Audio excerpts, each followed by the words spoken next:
habit formation, and breaking bad habits. We want to begin this video by letting you know this. Forming a habit is not an easy thing to do. There are a number of different factors which affect your ability to break a bad habit or form a new good one. Time and patience. To break a bad habit or create a new good habit requires time and patience.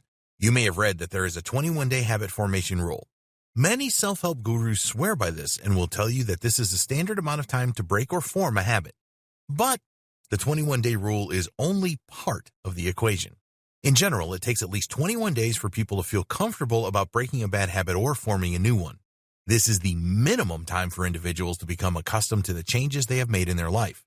For the breaking of a bad habit or formation of a new one to stick, it will take longer. The psychologist will tell you that it takes an average of 66 days. When you think about it, this is not a great deal of time in the grand scheme of things, just over 2 months. But when you are just starting out, this can seem like a long time. There was an important study conducted at the University College in London where 96 people who wanted to create new habits were observed for 12 weeks. The main findings of the study were, it took 66 days on average for new routines to become habits. The real numbers ranged from 18 days to 254 days. During the study, some participants failed to perform their routines every day. This did not prevent them from forming the habit in the long run. What all of this tells you is that it is probably going to take you longer than 21 days to form a new habit or break a bad one. It also tells you that if you miss a day here and there, then it is not the end of the world. So, we recommend that you keep doing your new routines for at least 66 days and longer if you need it. The 3 R's loop. Do you remember in the last video we talked about the 3 R's loop? The clever people over at MIT discovered that there is a neurological loop that affects the routines that we perform regularly. Just to remind you of the 3 R's, remind, routine, reward. Why is this a loop? Well, you trigger a habit through a reminder, and this will affect your routine, and in turn, you will feel a sense of reward from this. To look at it another way, remind. This is the trigger that initiates the behavior or action. Routine, this is the action or behavior. Reward, this is the pleasure or fulfillment that you get from the action or behavior. It is really important that you understand and remember the 3 R's for breaking bad habits and creating new good ones. The reason for this is that you are only going to break a bad habit if you are aware of why you keep doing it. For new habits, you need to understand what will trigger it and what reward you will derive from it. Here's an example of the 3 R's in action. Remind. Something tells you that it is time for you to drink a beer. This can be the time of day, for example. Routine. This is you drinking the beer. Reward. This is the satisfying feeling that you get from drinking the beer. Time for another beer? If the reward that you get is very pleasurable and you see it as possible, then you are more likely to repeat this process. Once you start drinking beer and enjoying it, in a very short time it can become a habit if you do it often enough. For example, 7 p.m. each day is beer time, so you go to the bar. Breaking bad habits. Okay, so now you know how the 3 R's work. It is time for you to use the principle to break your bad habits. There are 3 steps in this process. 1. Identify the habit. We already covered this in video 2. The habit is the routine, so let's use an example here of procrastination. Now that we have established procrastination as the habit you want to break, you have to know what triggers your procrastination, the reminder. Then you need to identify the reward you get from procrastinating. How do you do this? Well, the best way is to ask yourself questions. So to identify the trigger for your procrastination, you can ask yourself, why do I want to procrastinate? Is it because I feel overwhelmed? Does it provide an escape for me? Now move on to the rewards of procrastination.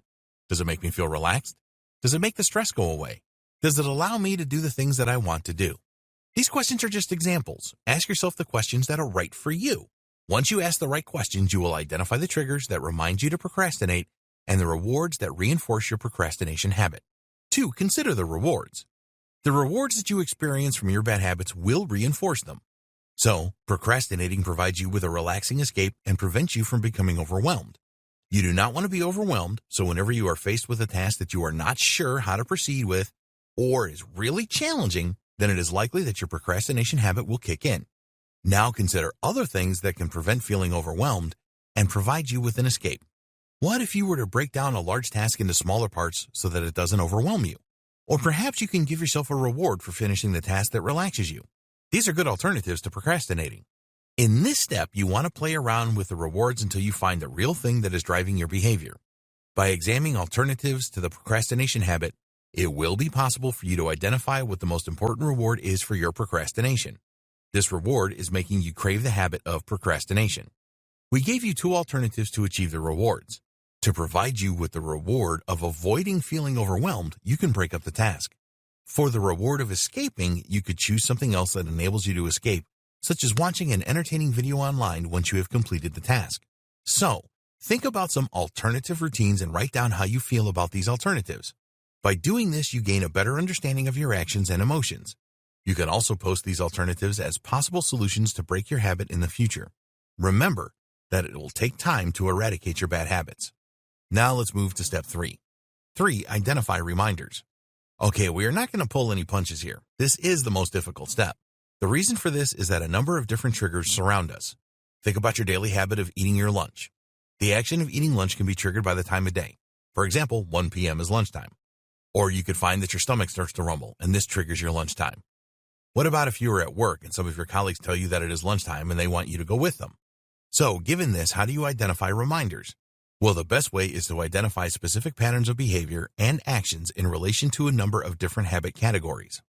These categories are the result of a number of research studies that directly affect the behavior and actions of people. There are 5 categories. 1. Time of day. 2. Where you are located. 3. Your emotional state. 4. Other people. 5. The action preceding your urge. You have identified being easily distracted as a bad habit. Take a look at the table below to get a better idea of how this can be triggered. Only one of the categories has a distinctive pattern in this case, and that is your emotional state. So, you can comfortably conclude that when you are bored, you are the most likely to be distracted.